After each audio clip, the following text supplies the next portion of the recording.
एक घने जंगल में जहां सूरज की किरणें पेड़ों के बीच से छन कर आती थीं और हरियाली चारों ओर फैली हुई थी, एक छोटी नदी के किनारे जहां पानी की मधुर धारा बहती थी और शांति का वातावरण था, बटूनी नाम की एक कछुआ रहती थी। बटूनी का घर नदी के किनारे एक छोटी सी गुफा में था जहां वह आराम से रहती थी। बटूनी कोई मामूली कछुआ नहीं थी, वो बोल सकती थी। उसकी बातें सुनकर हर कोई मंत्रमुग्ध हो जाता था। उसकी आवाज बहुत प्यारी और नरम थी, जैसे कोई मीठा गाना। जब वह बोलती थी तो ऐसा लगता था जैसे जंगल में संगीत बज रहा हो। बटूनी को ज्ञान बांटना बहुत पसंद था। वह जंगल के अन्य जानवरों को कहानियां सुनाती थी और उन्हें जीवन के महत्वपूर्ण सबक सिखाती थी। उसकी कहानियां हमेशा प्रेरणादायक और शिक्षाप्रद होती थीं। जंगल के सभी जानवर बटूनी की कहानियों का बेसब्री से इंतजार करते थे। वे जानते थे कि बटूनी की कहानियों में हमेशा कुछ नया और रोचक होता है। बटूनी ने अपने जीवन में बहुत कुछ देखा और सीखा था। उसकी कहानियां उसके अनुभवों का निचोड़ होती थीं, जो उसने अपने जीवन के सफर में सीखा था। छोटे जानवर बटूनी की कहानियों से बहुत कुछ सीखते थे। वे उसकी कहानियों से प्रेरित होकर अपने जीवन में अच्छे काम करने की कोशिश करते थे।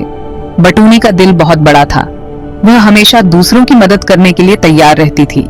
उसकी कहानियां और उसकी बातें जंगल के सभी जानवरों के दिलों में बस गई थीं। बटूनी की कहानियां और उसकी बातें जंगल में एक नई रोशनी लेकर आई थीं। सभी जानवर उसे बहुत प्यार करते थे और उसकी बहुत इज्जत करते थे। बटूनी का जीवन एक प्रेरणा था। उसकी कहानियां और उसकी बातें हमेशा याद रखी जाएंगी। वह जंगल की एक अनमोल धरोहर थी। एक दिन बटूनी नदी किनारे धूप सेंक रही थी। तभी एक छोटी चिड़िया रोते हुए उसके पास आई। क्या हुआ? बटूनी ने प्यार से पूछा। चिड़िया ने बताया कि वो उड़ना सीख रही है, लेकिन बार बार गिर जाती है। बटूनी ने धीरे से कहा, चिंता मत करो, सब्र रखो। उसने प्रसिद्ध खरगोश और कछुए की कहानी सुनाई। धीरे और स्थिर रहने से ही जीत होती है, बटूनी ने समझाया। चिड़िया खुश हुई और फिर से कोशिश करने लगी। कुछ दिन बाद एक लोमड़ी बटूनी के पास आई। लोमड़ी का नाम फॉक्सी था और वह जंगल में अकेली घूम रही थी। फॉक्सी ने देखा कि बटूनी हमेशा खुश रहती है और उसके पास हमेशा कुछ न कुछ खाने को होता है। फॉक्सी ने सोचा कि शायद बटूनी के पास कोई जादू है जो उसे इतना खुश रखता है। वो बहुत उदास थी क्योंकि उसे कोई फल नहीं मिला था। फॉक्सी ने पूरे जंगल में ढूंढा, लेकिन उसे कहीं भी खाने के लिए कुछ नहीं मिला। वह भूखी और थकी हुई थी। फॉक्सी ने सोचा कि शायद बटूनी उसकी मदद कर सकती है। उसने बटूनी से पूछा, तुम हमेशा खुश कैसे रहती हो? मुझे भी तुम्हारी तरह खुश रहना है। बटूनी ने उसे देखा और कहा, खुशी छोटी छोटी चीजों में होती है। बटूनी ने फॉक्सी को समझाया कि खुशी पाने के लिए हमें बड़ी चीजों की जरूरत नहीं होती। छोटी छोटी चीजें भी हमें खुश कर सकती हैं। बटूनी ने कहा, तुम्हें बस अपने आसपास की चीजों को ध्यान से देखना होगा और उनकी कदर करनी होगी। उसने लोमड़ी को सुंदर फूल दिखाए और मीठे जामुन खिलाए। बटूनी ने फॉक्सी को बताया कि ये फूल और जामुन उसकी खुशी का राज है। फॉक्सी ने जामुन खाए और उसे बहुत अच्छा लगा। उसने महसूस किया कि छोटी छोटी चीजें भी कितनी महत्वपूर्ण हो सकती हैं। फॉक्सी ने बटूनी का धन्यवाद किया और कहा, अब मैं समझ गई हूँ कि जीवन का असली मोल क्या है। फॉक्सी और बटूनी ने मिलकर जंगल में और भी कई चीजें खोजी और दोनों ने मिलकर बहुत अच्छा समय बिताया। फॉक्सी ने सीखा कि खुशी हमारे आसपास ही होती है, बस हमें उसे देखना और महसूस करना होता है। लोमड़ी को एहसास हुआ कि जीवन में और भी बहुत कुछ है। बटूनी ने उसे बूढ़े कौवे की कहानी भी सुनाई, जिसने अपनी चालाकी से खुद को बचाया था। हमेशा दिमाग का इस्तेमाल करो, बटूनी ने सलाह दी। समय बीता और बटूनी के ज्ञान की बात दूर दूर तक फैल गई।